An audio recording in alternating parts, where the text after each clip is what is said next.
Thank you very much. It's a very humbling thing to see so many people from your life say nice things about you. It's a great gift. Really honored to be here with you, Abbot James.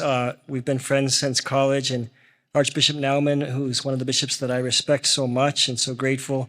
All the monks of St. Benedict's Abbey and even the Sisters of Mount St. Scholastica, grateful to have some of you here with us. Many friends of the Abbey here present. My parents are having a watch party back home. And very honored to receive this award from St. Benedict's Abbey, which has had such an influential role in my own life. I still have a very vivid memory of the day during my senior year in high school when I was lying in bed before I was going to go to sleep, and I was praying to God about where I should go to college. I had visited a few colleges, including Benedictine College, and it was one of those moments when the Lord just spoke clearly to me, and I knew what I was supposed to do. I knew I was supposed to go to Benedictine College. I was so convinced of it that I got out of bed and I went to my parents, who were still in the living room, and I said, I've decided to go to Benedictine College, which to everybody's surprise, because I loved downhill skiing. And this little place called Snow Creek next to Atchison didn't quite qualify in my book for a good place to ski.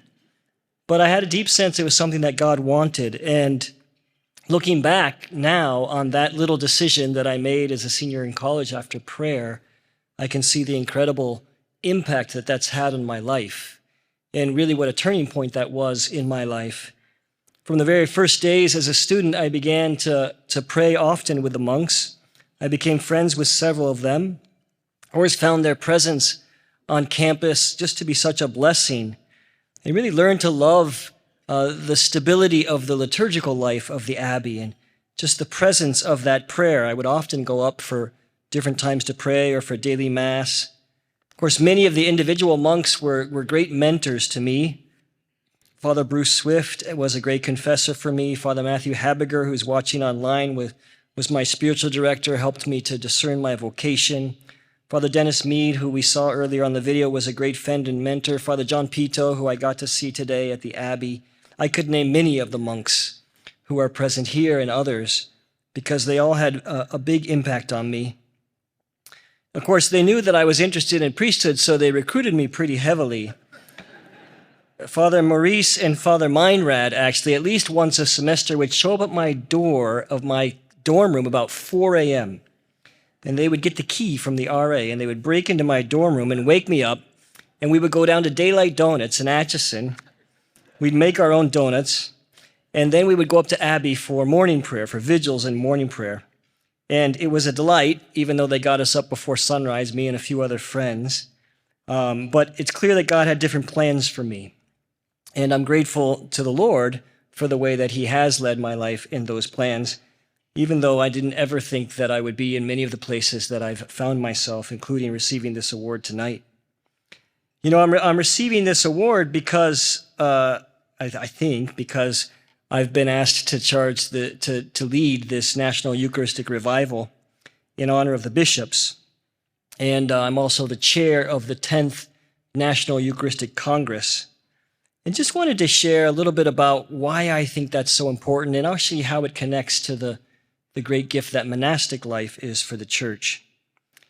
You know, Pope Francis wrote a letter on the liturgy last summer, and he said this: "The world still doesn't know it, but everyone is invited to the wedding of the Lamb.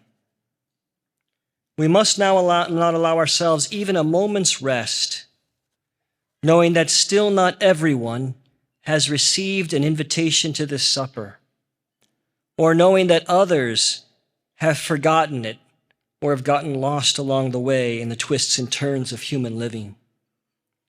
This is what I spoke of when I said I dream of a missionary option, that is, a missionary impulse capable of transforming everything so that the church's customs, ways of doing things, times and schedules, language and structure can be suitably channeled for the evangelization of today's world rather than for her own self-preservation. I want this," he said, "so that all can be seated at the supper of the sacrifice of the Lamb and live from him." Of course, the Holy Father is pointing to a crisis in which we live. Here we are, more than 50 years after the Second Vatican Council, the council which told us the Eucharist is the source and summit of our life. And it seems that most Catholics have forgotten this, or they've gotten lost along the way. They don't know they're invited to the wedding feast of the Lamb. And of course, the wedding feast is heaven. The Eucharist is the foretaste of heaven. And so it's seen this crisis that the bishops of the United States have decided to launch a national Eucharistic revival. Really, I think it's just the beginning of this missionary conversion that the whole church in the United States needs to make. Brothers and sisters, we all know we're living in a post-Christian culture. And in fact, what we need is to be strengthened in our own faith so that we can stand and be witnesses in the culture, so that we can be a light for the culture. So last summer, somebody sent me the encyclical letter of Pope Leo XIII on the Eucharist, because I was leading the National Eucharistic Revival. That encyclical letter, written in 1902, is entitled Mire Caritatis, of wondrous charity or of wondrous love.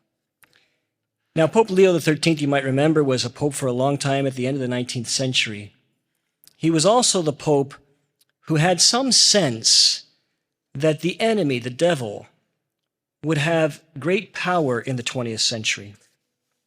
And so because of that, Pope Leo XIII asked that the prayer to St. Michael the Archangel would be prayed after every low mass throughout the whole church, which was done for most of the 20th century.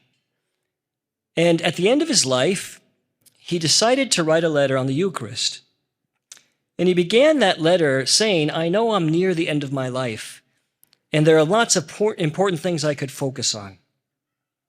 But he said, I believe that the church needs to be strengthened in her heart.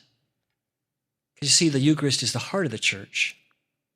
And the church needs to be strengthened in her heart so that she's ready to stand against the struggles of our culture. If you know anything about the history of monasticism, you know that this is one of the great things that monks have always done. They've become places of stability, places centered around the Eucharist. The life of the monk is centered around the Eucharist, the daily celebration of the Eucharist, and the praise which extends throughout that day from that Eucharist. And that becomes a source of great stability that in fact begins to shed light on all those around us. And as we, brothers and sisters, live in a world that is more and more engulfed in darkness, we need this light more than ever. I would encourage you all to go and check out the Eucharistic Revival. You can check out our website, eucharisticrevival.org, and to learn about it if you haven't learned about it. But I also want to express my deep gratitude to the monks of St. Benedict's Abbey for the years of fidelity in living that Eucharistic life. And certainly for the light that it was to me when I was in college, and the way I was formed by their prayer and by their worship, and the way they led me spiritually and formed me in truth and goodness and beauty, but also the way that I hope that that light will be there for many generations to come. So thank you, and I'm very, very grateful to all of you. God bless you.